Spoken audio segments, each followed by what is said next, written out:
হ্যাঁ এভরিওয়ান, কেমন আছো তোমরা সবাই? আশা করি তোমরা সবাই ভালো আছো। আবারও আমরা চলে এসেছি একটা বার্থডে পার্টিতে। চলো আমরা কি করি সেটাই তোমাদের সাথে তুলে ধরবো।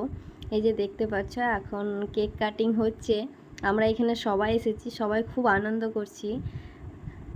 আর কোথায় এসেছি সেটাই তোমাদের সাথে বলবো। আমরা এসেছি আমার হাজব্যান্ডের মামার বাড়ি, সেখানে তার বোনের বার্থডে ছিল, তাই আমরা সেখানে সবাই এসেছি। প্রথমে তো কেক কাটিং হয়ে গেল, এরপর কেক খাওয়া দাওয়ার পর কাজে লেগে পড়লাম। চলো দেখা যাক কী মেনুতে আছে। এই যে এবার তোমরা দেখতে পাচ্ছ এখানে পেঁয়াজ কাটা চলছে, কারণ চিকেন হবে তাই। আর চলো তোমাদের সবার সাথে একটু পরিচয় করিয়ে দিই। ইনি হলেন আমার বড় মামি। এখানে সমস্ত কাটাকুটি চলছিল। আর ইনি হলেন আমার শাশুড়ি মাতা, তার সাথে রয়েছে দিদা। দুজনে একসাথে মিলে কাজ করছিল। আর এদিকে দেখতে পাচ্ছ ইনি হলেন আমার শ্বশুরমশাই, আমার গুরুদেব, যিনি আমাকে সব সময় হেল্প করে থাকেন। এদিকে ছোটো মামা সবার জন্য চা বানাচ্ছিলেন। আমাদের মেনুতে যেহেতু ফ্রাইড রাইস ছিল, তাই ফ্রাইড রাইসের জন্য সমস্ত উপকরণ আগে থেকেই রেডি হয়েছিল।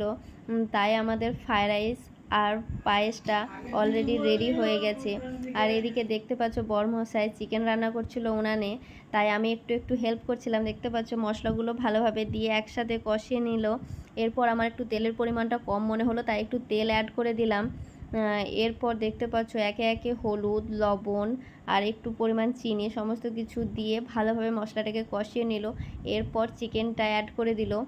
এরপরে তার সাথে কয়েকটা কাঁচা লঙ্কা আর ক্যাপসিকামটা অ্যাড করে দিল।